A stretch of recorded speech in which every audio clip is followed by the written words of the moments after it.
Hey guys, welcome to Intractable Daily. I want to talk about a strained back today. I hope you guys are all doing well. I'm not.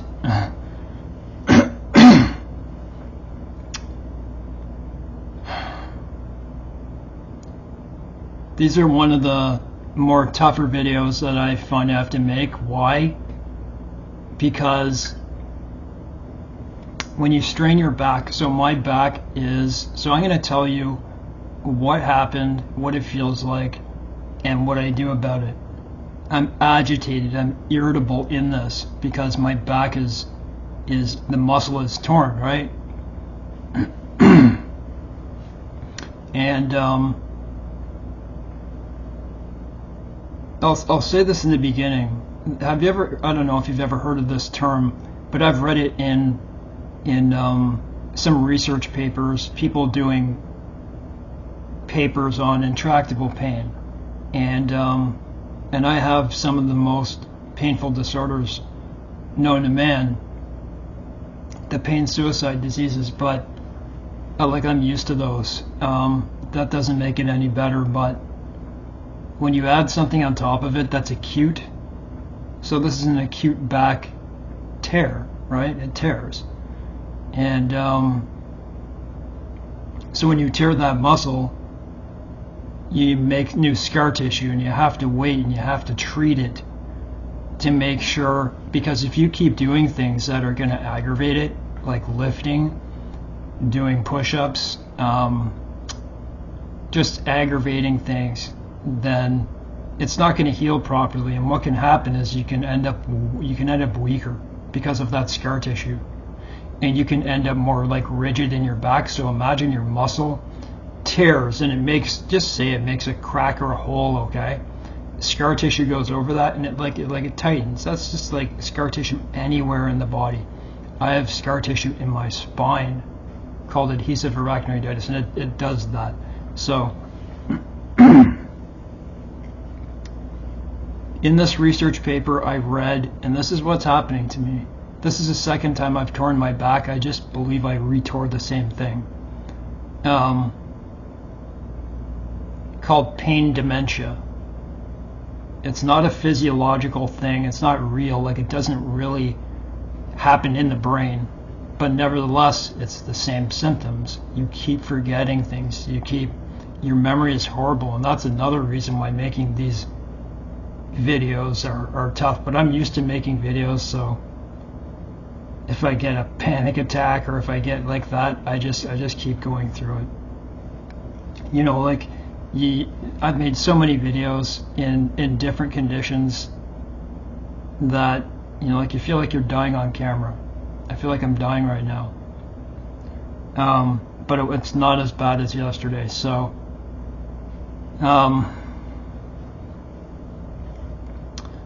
the first time that this happened to me, I was, so I live in an apartment building, and downstairs I live in an apartment building, so these are like people who have moved out of homes and go into apartments, and they're older and stuff like that, and there's a lot of stuff that people throw out here that's good, and then you can take it and sell it too, and I have. And there was this brand new, it was like a $400 chair, it was brand new. It was light, but it was wide. It was a rocking chair. It only probably weighed 25 or 30 pounds.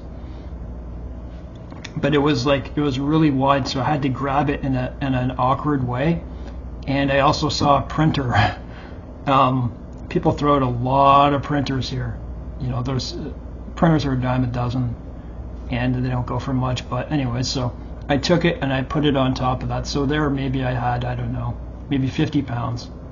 But I was lifting, like, you know, like on your side, wide like this, and I lifted it up. And I carried it all the way here. I don't know, and I knew I did something to my back. So I tore my back because of the way I lifted it. At first, it got right underneath Well, actually, it got my lower back, so I tore my lower back on both sides, but I didn't know that. I'm so used to having adhesive arachnoiditis in my low back, I didn't notice that, but when you press it in, it hurts. That's more easy to tolerate, but when it got right under on each side, I don't even know the names of the muscles. I had a piece of paper, because there are muscles.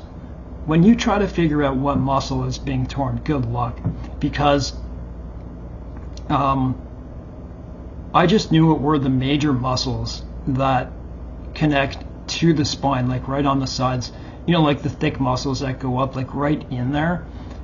You have muscles, so if you ever want to look, go on Google and type up muscles of the back, and you'll see that there's a layer over another layer, so you have to try to find out each individual one, but you'll get an idea of the area anyways. It is good to find out. I would go to a physiotherapist. Like, they hurt me, to tell you the truth, and there was nothing that they were doing there that I can't do at home. TENS machines, ice, all this type of stuff, except for a massage, right? She pressed so hard it hurt my back. I screamed out in the place. So, but she was able to identify exactly where it was. So it's in 5 different places. So right underneath the the scapula, your wing, right of your back, underneath it, just basically underneath it by about that much on each side. So the symptoms I'm getting go right around in my abdomen, and I have abdominal disorders too, but I'm getting stuff that I'm not used to, and this happened the last time too. It's horrible to go through. Like, I wake up and it's like you feel like someone's taking their thumbs, grabbing you from the front and taking their thumbs, like a massage, but one that won't let go. And it's painful. It's like there's a band around your waist, and you can get neurological signs onto the other side. If you have bowel and bladder issues, go to the hospital immediately. Just give me a second here. And I have dysphonia in my throat, so when I get this and it's squeezing, it makes my throat worse, probably due to the stress.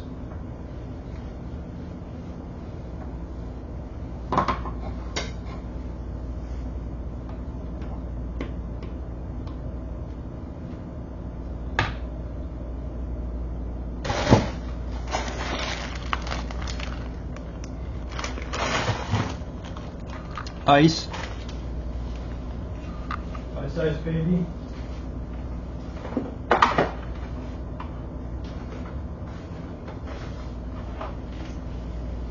Listen, if you have constant back tears, all that type of stuff, I'm a very involved person. I'm a very active person, despite all injuries all over my body and pain disorders. I still want to be part of life, I don't want to live in a way that I want to have to be afraid all the time.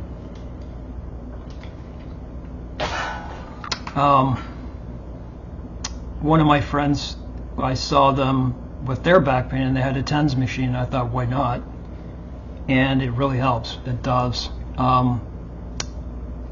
When you tear a muscle, when it's repairing, you can feel itchy and stuff like that, and those have to do with neural connections, and I can't explain that. I'm not qualified to explain that, or I just haven't looked, but there are certain nerves, in the skin, in the muscle. I just don't know how to explain it right now, but as those are healing, you can get itching and stuff like that. And if I turn this up to a level 4, it brings out that itching. It's crazy. But so here's a TENS machine. Just give me a sec here.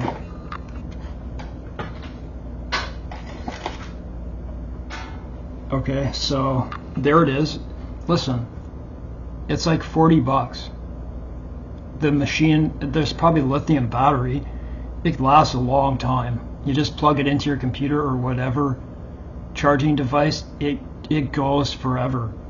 So the one I bought is really good. It's called Bellafu. Just show you there. You can see the battery at the top. You can see You see each side, the left and the right side, you plug in on either side, 2 of them, and each plug-in has 2 suction cups that you put on your back, so you can put 4 if you plug in on each side. And those are, anyways, you'll figure it out, but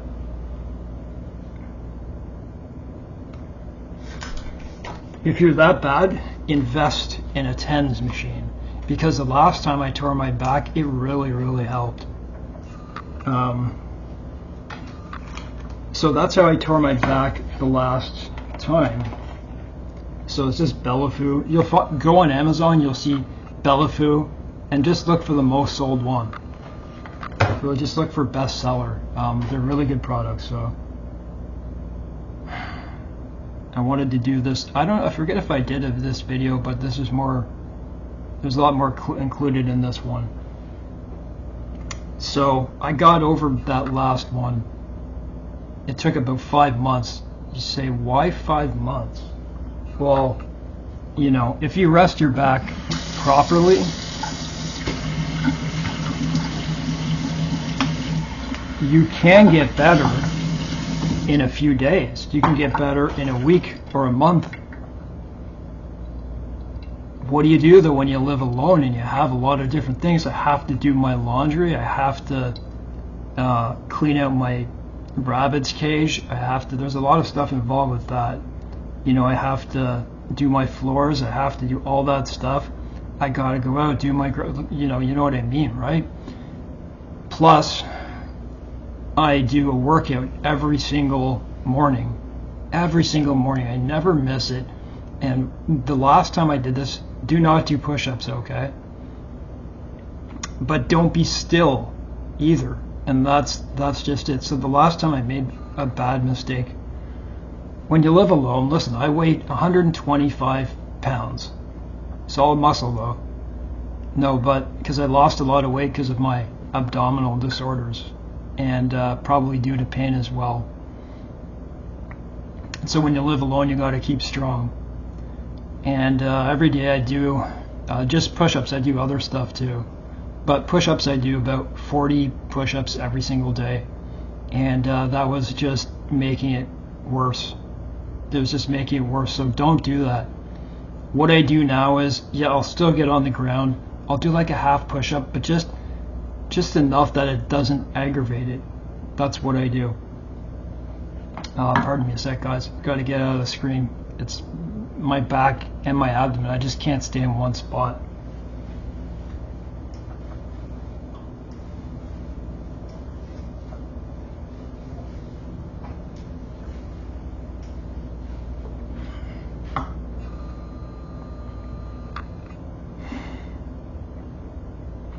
I'm already on opiates, but guys, I don't like to say this every time, I have 12 different pain disorders, of which 8 of them are very painful.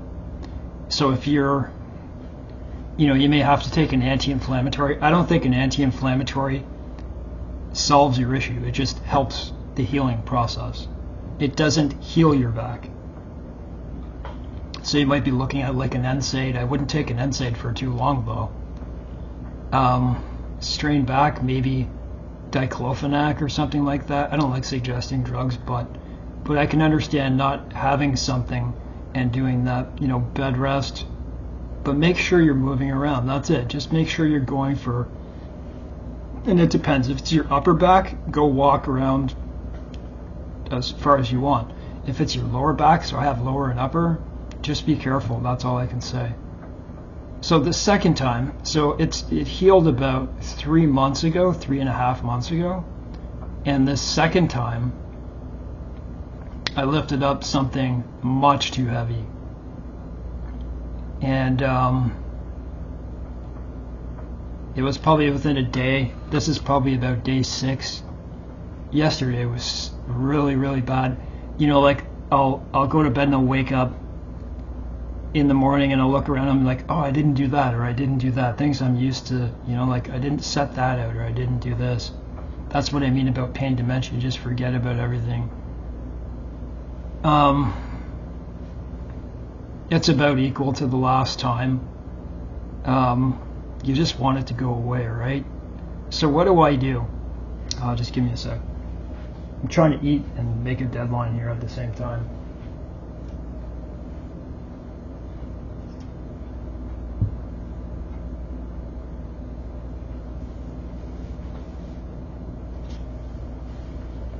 Eat fruit, eat greens.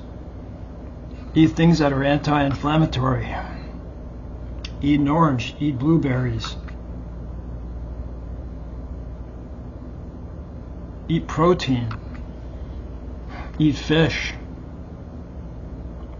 So just make sure you're eating well as well, because don't forget that when you're trying to heal your back, if you're eating things like McDonald's and all that type of stuff, remember those are inflammatory foods. Carbs and sugars, that's just going to make the healing process probably a bit worse.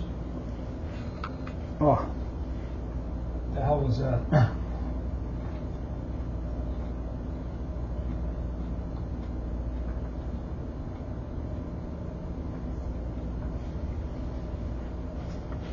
So what do I do otherwise? The obvious. I don't sit down. I don't rest because of I have a mix of disorders that, number one, the one of my spine, the scar tissue in my spine, I don't sit down except for dinner, because I use food to distract myself, and I'm on my computer and I'm doing all types of learning. But I have a heating pad, so my last 3 hours of my night, I have a heating pad there on my chair on the back, right?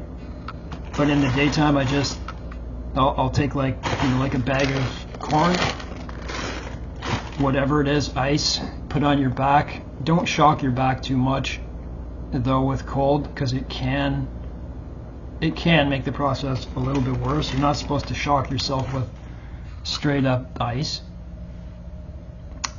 So I put it on. I don't put it for too long.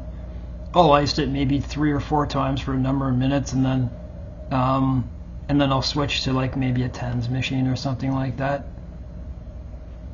I don't know if you want to walk and go in like a pool and just wave your arms around and do stuff like that. Just make sure you keep moving, because the bottom line of this is that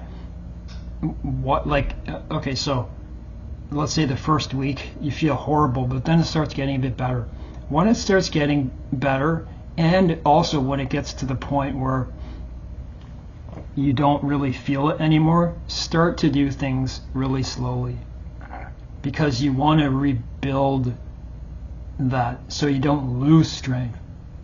You hear what I'm saying, right? Like, you start building scar tissue on your spine because you tore your back. You know, that's why sometimes you see people like bent over like this, right? Maybe scar tissue had made their posture rigid. It doesn't feel good. It's actually a horrible feeling. It goes right through to the front. So I'll have abdominal symptoms. I deal with a lot of abdominal symptoms already, but I'll get stuff that I never had, like shocks around to the front. So I think that's about all I have to say. It's very hard to think, let alone stand in this picture. So strain back. If there's anything else that you think is helpful, like I said, TENS machine, ice, heat. Don't do too much of each of them. Well, maybe the TENS machine's all right, but and anti-inflammatory foods. Rest during the day, so just like sit down for an hour or so, but don't forget to move around. I think I've pretty much covered this, except for doing a diagram and stuff like that. So anyways, guys, I'm in the midst of this. It's been almost a week. Boy, when you lift something and afterwards you're like, I know, I just feel, it may not even be the day after or the day of, it may be 2 or 3 days later when you feel it's much worse than you thought. So anyways, my today is better than my yesterday. Be careful what you do.